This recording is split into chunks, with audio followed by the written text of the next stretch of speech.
बिस्मिल्लाहिर्रहमानिर्रहीम। अस्सलाम वालेकुम। मेरा नाम अब्बास है और मैं आपको अपने चैनल हेल्थ सर्व फार्मेसी पे वेलकम करता हूँ। तो आज की वीडियो में हम बात करेंगे अमोक्सिल 500 mg कैप्सूल्स के ऊपर। पर इससे पहले कि मैं अपनी ये वीडियो जो है शुरू करूँ, अगर आपने मेरे चैनल को अभी तक सब्सक्राइब नहीं किया तो सब्सक्राइब के बटन पर क्लिक करके मेरे चैनल को सब्सक्राइब कर लें और इसके साथ ये एक बेल आइकॉन का बटन भी होगा, इसको प्रेस करके ऑल पे क्लिक कर दें। इससे ये होगा कि मैं जो भी न्यू वीडियो अपलोड करूँगा उसका नोटिफिकेशन जो है आपको फ़ौरन मिल जाया करेगा। तो चलिए जी शुरू करते हैं। तो अमोक्सिल 500 mg कैप्सूल्स, सबसे पहले जी हम इसकी पैकिंग को देख लेते हैं। तो ये मेरे हाथ में जो है अमोक्सिल 500 mg कैप्सूल्स का बॉक्स जो है ये मौजूद है। ये इसकी पैकिंग जो है इस तरीके से आती है। ये मैं करीब करके दिखा देता हूँ। ये जो है अमोक्सिल 500 mg कैप्सूल्स की पैकिंग इस तरीके से आती है। अब अगर मैं आपको खोल के दिखाऊं, इस तरफ से मैं खोल देता हूँ। ये लें, ये जो है इसका पत्ता यानी कि लीव इसका जो है इस तरीके से आता है। मैं करीब करके दिखा देता हूँ। ये इसका पत्ता जो है इस तरीके से आता है। अब ये जो है 100 कैप्सूल्स का पैक होता है और ये आपको जो है किसी भी फार्मेसी या मेडिकल स्टोर से जो है आसानी के साथ मिल जाएगा। तो ये इसकी पैकिंग हो गई। अब हम बात कर लेते हैं अमोक्सिल की फॉर्म्स के ऊपर कि अमोक्सिल जो है ये कितनी किस्म की फॉर्म्स में जो है मार्केट में मौजूद है। तो अमोक्सिल जो है ये तकरीबन हर किस्म की फॉर्म में जो है मार्केट में मौजूद है। सबसे पहले जो है ये ड्रॉप की फॉर्म में जो है मार्केट में मौजूद है और उसके बाद जो है फिर ये सिरप की फॉर्म में भी मार्केट में मौजूद है और उसके बाद जो है फिर आप मेरे हाथ में देख रहे हैं कैप्सूल्स की फॉर्म, तो ये भी इसकी जो है मार्केट में मौजूद है। अब जो भी डॉक्टर जो हैं आपको रेकमेंड करेंगे आपने उसके मुताबिक जो है अमोक्सिल को यूज़ करना है।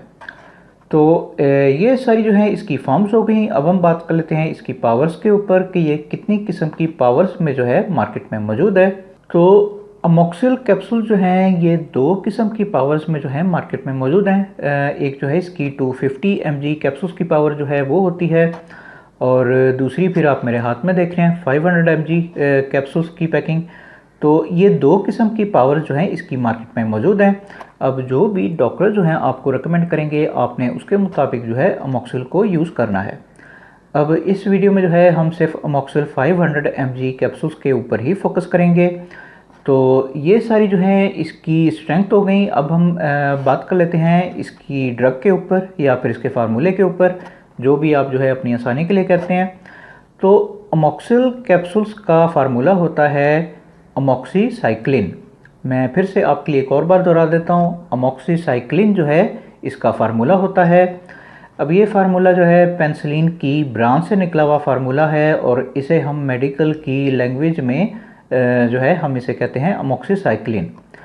तो ये जी इसकी ड्रग हो गई। अब हम बात कर लेते हैं इसकी कंपनी के ऊपर कि कौन सी कंपनी जो है इन कैप्सूल्स को बना रही है। तो जीएसके फार्मास्यूटिकल्स यानी कि ग्लैक्सोस्मिथक्लाइन जो है वो कंपनी है जो कि इन कैप्सूल्स को बना रही है और बहुत ही अच्छी कंपनी है, मल्टीनेशनल कंपनी कहलाती है ये और बहुत ही अच्छी मेडिसिन जो है ये बनाती है। तो ये जी इसकी कंपनी हो गई। अब हम बात कर लेते हैं इसके बेनिफिट्स के ऊपर। तो अमोक्सिल 500 mg कैप्सूल्स के बेनिफिट्स ये होते हैं कि ये कैप्सूल्स जो हैं एंटीबायोटिक्स होते हैं और जितने भी बैक्टीरियल इन्फेक्शन की बीमारियां आ जाती हैं उनमें जो है डॉक्टर्स आपको ये कैप्सूल जो हैं रिकमेंड करते हैं, आप इन कैप्सूल्स को यूज़ कर सकते हैं।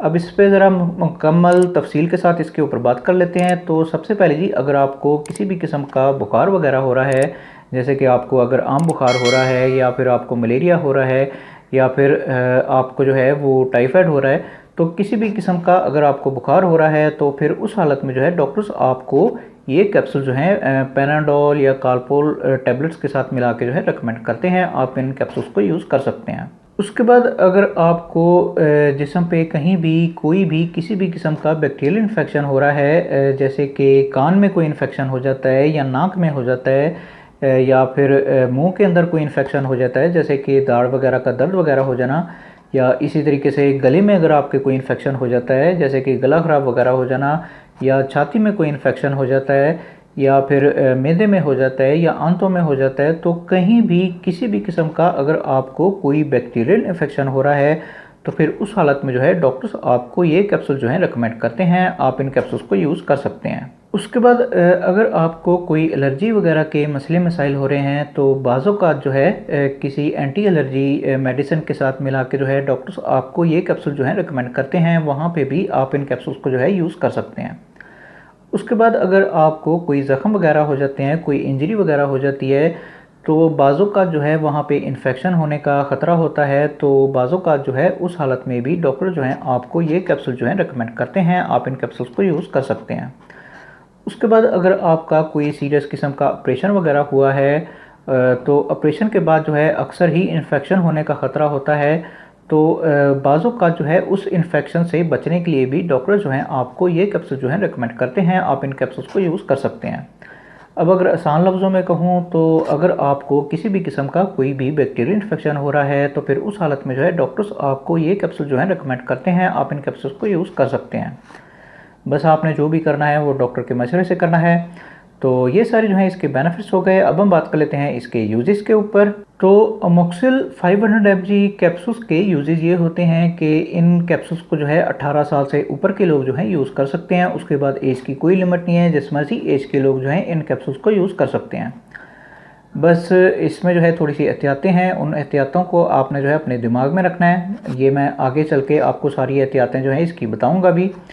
और हमेशा की तरह मैं आपको फिर से वही नसीहत करूंगा कि आपने जो भी करना है वो डॉक्टर के मशवरे से करना है। बराए मेहरबानी खुद डॉक्टर ना बने, डॉक्टर को अपना काम करने दें। जब तक डॉक्टर आपको ये कैप्सूल जो है लिख के नहीं देते उस वक्त तक आप जो है इन कैप्सूल को यूज़ ना करें। कई लोग जो हैं वो किसी भी फार्मेसी या मेडिकल स्टोर पे चले जाते हैं और वहाँ पे जाके जो है इन कैप्सूल्स को परचेज़ करके जो है खुद ब खुद जो है यूज़ करना शुरू कर देते हैं। तो ये तरीका जो है बिल्कुल गलत है। डॉक्टर बेहतर जानता है कि आपके लिए कौन सी मेडिसिन जो है कौन सी हालत में ज़्यादा बेहतर है। तो इसलिए हर मेडिसिन जो है वो डॉक्टर के मशवरे से ही यूज़ किया करें। खुदा अपने आप पे और अपने प्यारों पे रहम करें और डॉक्टर के मशवरे के बगैर कोई भी मेडिसिन जो है यूज़ ना करें। अब अगर आपकी समझ में आ जाए तो अच्छी बात है जी। तो ये सारे जो हैं इसके यूजेस हो गए। अब हम बात कर लेते हैं इसकी डोजेस के ऊपर।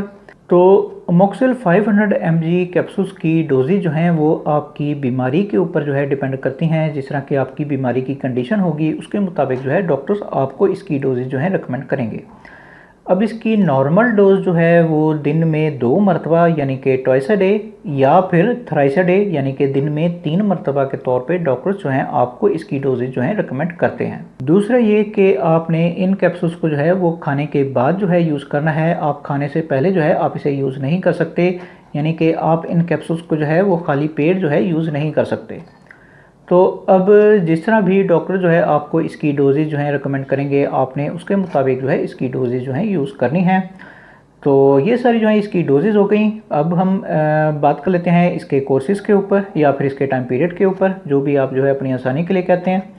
तो अमोक्सिल का सबसे छोटा कोर्स जो है वो 3 दिन का होता है। 3 दिन तक आपने इन कैप्सूल्स को जो है वो लाजमी तौर पे यूज़ करना है, बीच में छोड़ना नहीं है। कई लोग जो हैं अगर उनकी बीमारी जो है वो पहले दिन या दूसरे दिन ठीक हो जाती है तो वो फ़ौरन जो है एंटीबायोटिक्स को छोड़ के बैठ जाते हैं। तो इस तरह की गलती आपने नहीं करनी।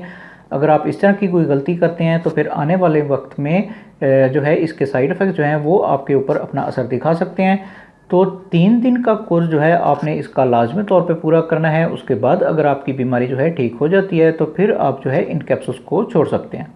उसके बाद अगर आपने 3 दिन तक इन कैप्सूल्स को जो है वो मुसलसल यूज़ किया है लेकिन फिर भी आपकी बीमारी जो है वो ठीक नहीं हो रही है तो फिर इसका सेकंड कोर्स जो है वो 5 दिन का होता है। 5 दिन तक आपने इन कैप्सूल्स को जो है वो मुसलसल यूज़ करना है, बीच में छोड़ना नहीं है। उसके बाद अगर आपकी बीमारी जो है वो ठीक हो जाती है तो फिर आप जो है इन कैप्सूल्स को छोड़ सकते हैं। उसके बाद अगर आपने इसे 5 दिन तक भी मुसलसल यूज़ किया है लेकिन फिर भी आपकी बीमारी जो है ठीक नहीं हो रही है तो फिर इसका मैक्सिमम कोर्स जो है वो 7 दिन का होता है। 7 दिन तक आपने इन कैप्सूल्स को जो है वो मुसलसल यूज़ करना है, बीच में छोड़ना नहीं है। 7 दिन के बाद अगर आपकी बीमारी जो है वो ठीक हो जाती है तो फिर आप जो है इन कैप्सूल्स को छोड़ सकते हैं। अब मिसाल के तौर पे आपने इसका मैक्सिमम कोर्स जो है यानी कि 7 दिन का कोर्स भी पूरा कर लिया है लेकिन फिर भी आपकी बीमारी जो है वो ठीक नहीं हो रही है तो फिर मैं आपसे यही कहूँगा कि आप डॉक्टर से मशवरा करें। अगर डॉक्टर आपको ये कहते हैं कि आपको इन कैप्सूल्स को जो है वो और यूज़ करना चाहिए तो फिर आप जो है इसे और आगे भी यूज़ कर सकते हैं, वरना आप जो है कोई और एंटीबायोटिक कैप्सूल जो है वो अपने लिए लिखाएँ ताकि आपकी बीमारी जो है वो जल्द से जल्द ठीक हो सके। तो ये सारे जो हैं इसके कोर्सेज़ हो गए। अब हम बात कर लेते हैं इसके कॉन्ट्राइंडिकेशंस के ऊपर या फिर इसके प्रिकॉशंस के ऊपर, यानी कि वो लोग जो कि इन कैप्सूल्स को जो है यूज़ नहीं कर सकते। तो सबसे पहले जी, अगर आपको इसके फार्मूले से किसी किस्म की एलर्जी है तो फिर उस हालत में जो है आप इन कैप्सूल्स को यूज़ नहीं कर सकते। उसके बाद अगर आपको दिल के कोई मसले मसाइल हैं या फिर आपका ब्लड प्रेशर जो है वो हाई रहता है तो फिर उस हालत में भी आप जो है इन कैप्सूल्स को यूज़ नहीं कर सकते। उसके बाद अगर आपको सांस वगैरह के कोई मसले मसाइल हैं, यानी कि दमा है या फिर आपको सांस लेने में मुश्किल होती है, तो फिर उस हालत में भी आप जो है इन कैप्सूल्स को यूज़ नहीं कर सकते। उसके बाद अगर आपको गुर्दों वगैरह के कोई मसले मसाइल हैं, यानी कि गुर्दों में पथरी है या इस तरह का कोई और मसला जो है आपके साथ चल रहा है, तो फिर उस हालत में भी आप जो है इन कैप्सूल्स को यूज़ नहीं कर सकते। उसके बाद अगर आपको जिगर वगैरह के कोई मसले मसाइल हैं, यानी कि जिगर आपका ठीक तरीके से खून नहीं बना रहा है या इस तरह का कोई और मसला जो है आपके साथ चल रहा है, तो फिर उस हालत में भी आप जो है इन कैप्सूल्स को यूज़ नहीं कर सकते। उसके बाद जो है हम फीमेल्स की तरफ आ जाते हैं। तो ऐसी फीमेल जो कि छोटे बच्चों को दूध पिला रही हैं, तो बेहतर है कि वो भी इन कैप्सूल्स को जो है यूज़ ना करें, और अगर करना ज़रूरी ही है तो पहले डॉक्टर से मशवरा लाजमी तौर पे करें, उसके बाद जो है आप इन कैप्सूल्स को यूज़ कर सकती हैं। उसके बाद ऐसी फीमेल जो कि प्रेगनेंसी के पीरियड से गुजर रही हैं, तो बेहतर है कि वो भी इन कैप्सूल्स को जो है यूज़ ना करें, और अगर करना ज़रूरी ही है तो पहले डॉक्टर से मशवरा लाजमी तौर पे करें, उसके बाद जो है आप इन कैप्सूल्स को यूज़ कर सकती हैं। अब ये जो हैं सारे इसके प्रिकॉशंस हैं, ये आपने अपने दिमाग में रखने हैं जब भी आप जो है डॉक्टर के पास जाते हैं और आप देख रहे हैं कि डॉक्टर आपको जो है ये कैप्सूल जो है लिख के दे रहे हैं, तो आप अपनी बैकग्राउंड के बारे में डॉक्टर को लाजमी तौर पे बताएं ताकि डॉक्टर आपको सही मेडिसिन जो है वो रिकमेंड करे। तो ये सारे जो हैं इसके कॉन्ट्राइंडिकेशंस हो गए। अब हम बात कर लेते हैं इसके साइड इफ़ेक्ट्स के ऊपर। तो अमोक्सिल कैप्सूल्स के साइड इफ़ेक्ट्स जो हैं वो ज़्यादातर देखने में नहीं आते, लेकिन इसका मतलब ये नहीं है कि इसके साइड इफ़ेक्ट्स जो हैं वो मौजूद नहीं हैं। इसके साइड इफ़ेक्ट्स जो हैं वो मौजूद हैं और कई लोगों पे अपना असर भी दिखा देते हैं। तो इसलिए जो है एहतियात करें। अब मैं इसके साइड इफ़ेक्ट्स जो हैं वो आपको बता देता हूँ। तो सबसे पहले जी, अगर आपको इसके फार्मूले से किसी किस्म की एलर्जी है तो आपको कुछ एलर्जी रिएक्शन जो हैं वो देखने में आ सकते हैं, जैसे कि आपके जिस्म के ऊपर रैशेस वगैरह हो सकते हैं, यानी कि वो ठीक होने की बजाय और ज़्यादा बढ़ सकते हैं। तो ये चीज़ जो है इसके साइड इफ़ेक्ट्स में जो है शामिल है। उसके बाद जो है आपको वीकनेस जो है वो हो सकती है, यानी कि आपको कमज़ोरी जो है वो हो सकती है, तो ये चीज़ भी इसके साइड इफ़ेक्ट्स में जो है शामिल है।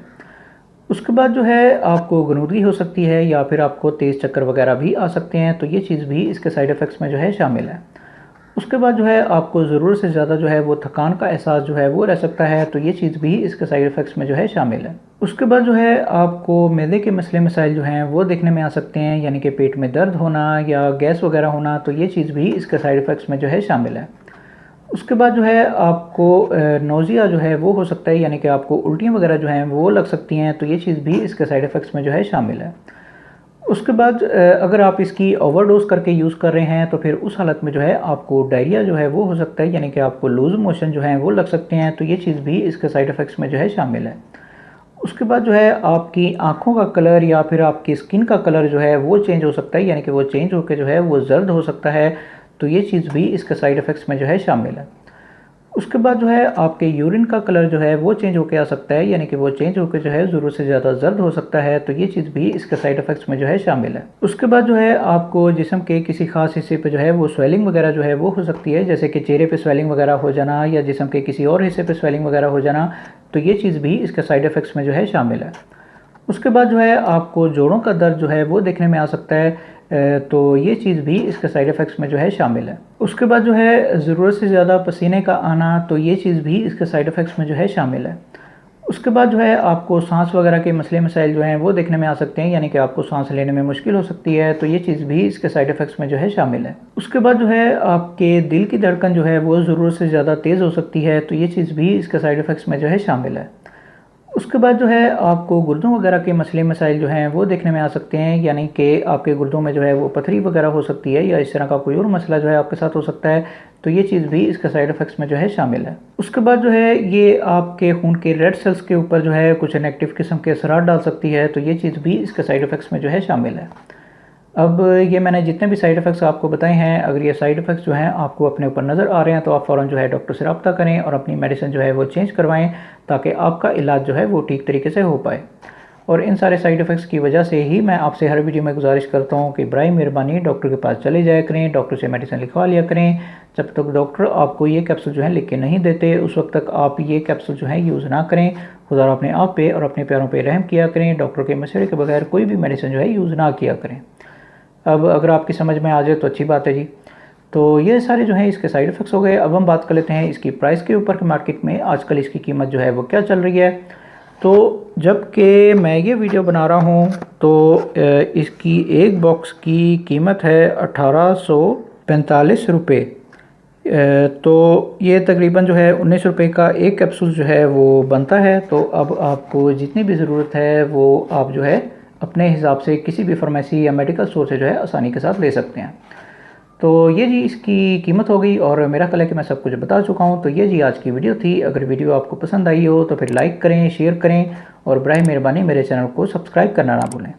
मन में अगर अभी भी किसी भी किस्म का कोई भी सवाल आ रहा हो तो कमेंट बॉक्स में ज़रूर पूछें, मैं ज़रूर आपको आंसर बैक करूँगा। बाकी मिलते हैं फिर अगली वीडियो में। उस वक्त तक के लिए मुझे इजाज़त दें। खुदा हाफ़िज़।